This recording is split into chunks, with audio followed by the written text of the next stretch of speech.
There's a line in an old Blues Traveler song that always stood out to me. Now, when I was young, I didn't really get it, but as I got older, I started noticing how much sense it really made, and that some of the best stories out there tend to adhere to this simple principle, which naturally got me thinking, how can we apply this to writing wrestling? Well, I say it's high time to find out, because today, Dave knows the bad play. Before we get started, thank you so much for the support over on Patreon, Jesus Pharaoh. So I'm sure you're ready to know, what's the line already? Okay, here it goes. From the song Runaround, the line is, of a bad play where the hero's right, and nobody thinks or expects too much. Alright, now what does that mean? Shouldn't heroes be right? Isn't that what a hero is? Well, no, at least not the entire time. To better illustrate my point, let's look at the movie Black Panther. Oh, and please subscribe to my comic book channel, Dave Knows Comics. Now, this film was really good, and for good reason. Namely, it's not the bad play that John Popper sang about. Think about it. In the beginning of the film, T'Challa starts off thinking that his father was right to exclude Wakanda from the rest of the world, and that his father was completely infallible. But then, he meets his cousin. Eventually, he makes the realization that his ancestors and their way of thinking, as well as what he himself always believed, was wrong. This revelation is so important to T'Challa that he even shouts it out when he realizes it. You are wrong! All of you are wrong! And remember, this is a character that rarely ever raises his voice, as he is oddly calm most of the time, no matter what he happens to be saying. The living are not done with you yet. Don't bother Miss Romanov. I'll kill him myself.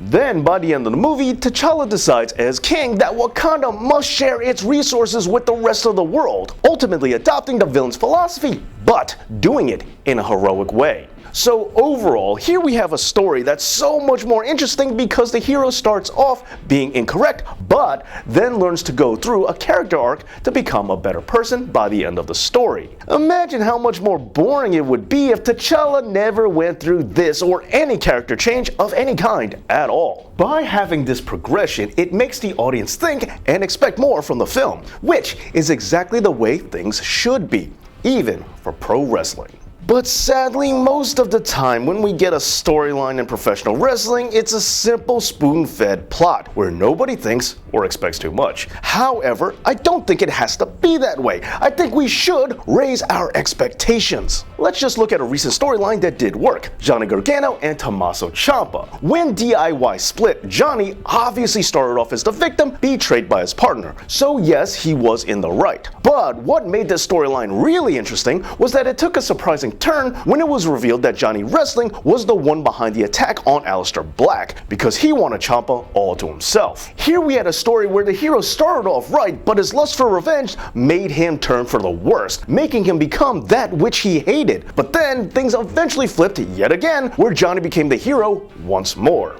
And I know there were multiple circumstances that got in the way of this storyline being exactly what it was originally conceived to be, but I'm not getting into that. The point is, being a jilted lover of sorts can only be so compelling unless you work at it. Playing the straight up victim only has certain routes to take. It's either going to end up being one way where the betrayed gets their vengeance, or another way where they don't, and then the story just ends up being unsatisfying. It's the Chekhov's gun principle, and yes, I already did an episode on what that is. Now, to make the story more compelling, you should throw a character arc in there. For instance, let's say you have a story where wrestler A has a wife who is cheating on him with wrestler B. Ordinarily, common sense would dictate that wrestler A defeat wrestler B and then the story be over. But if you have wrestler B defeat wrestler A instead, do things the other way around, that may not be obvious, but it's also not necessarily any better because it's unfulfilling. Yeah, I know, it's a swerve, bro. However, I say the more interesting option here is to add a character arc to the equation, as a swerve for swerve's sake means absolutely nothing.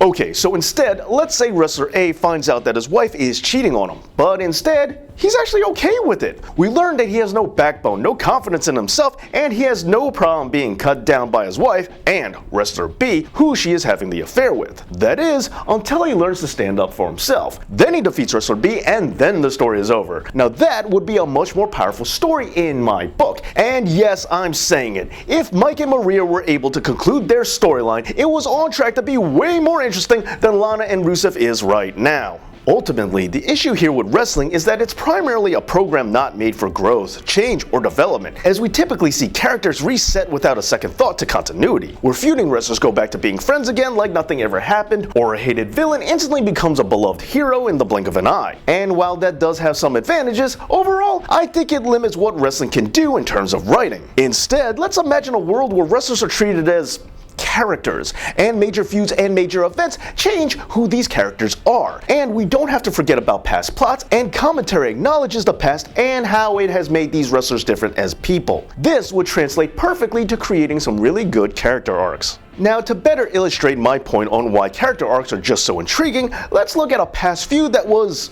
less than engrossing, or not all it could have been. John Cena versus Bray Wyatt at WrestleMania 30. Now, if you remember, Bray was touting that John would have to go to a dark place in order to beat him, and that he knows that John has such darkness within him. Meanwhile, Cena, on the other hand, kept professing his hustle, loyalty, and respect mentality. And as it turns out, Cena was right.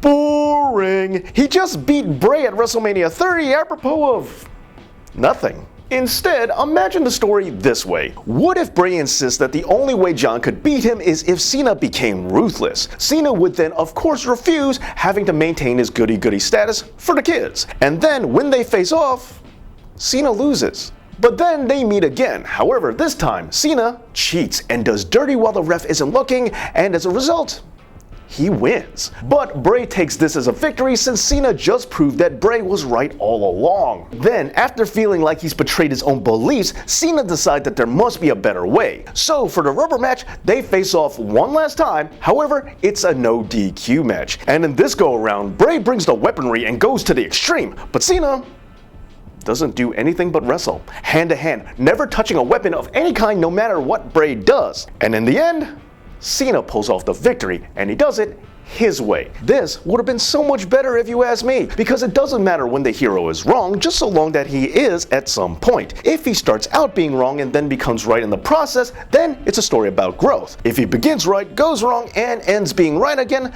then it's a bell curve of character change. And if he starts out right and becomes wrong in the end, well, then the story is a tragedy. The formula is simple, but it adds a lot of complexity and interest to a tale. However, as easy as this strategy is to employ, and as much as it adds to a story, sadly, it doesn't always get used.